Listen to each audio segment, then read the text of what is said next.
This is Bobby. He is an expert in overfishing. Overfishing is the catching of large amounts of fish, which causes their populations to decrease and risk extinction.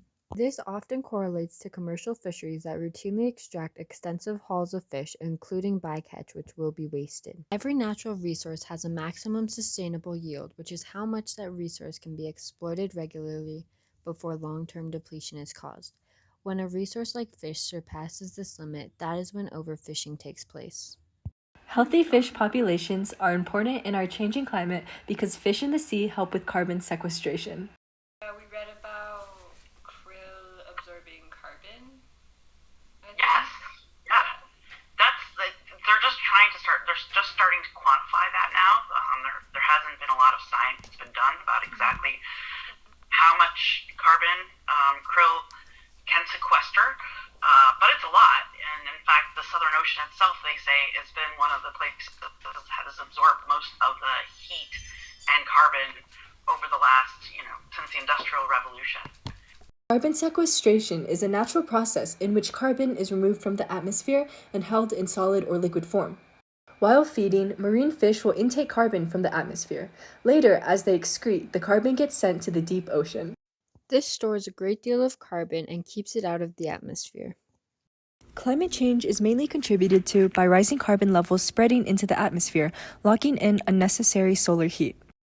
In relation to fish populations being depleted, not as much carbon is being absorbed by the atmosphere to stop this. Additionally, maintaining healthy ocean populations is essential as 3 billion people in the world rely on seafood for their source of food. We went to a variety of grocery stores located in Santa Fe.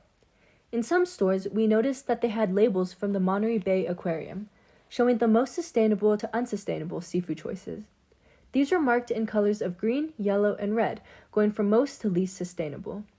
In the next grocery store, which was lower class than the previous one, we observed that they had an MSC certified sustainable seafood sign.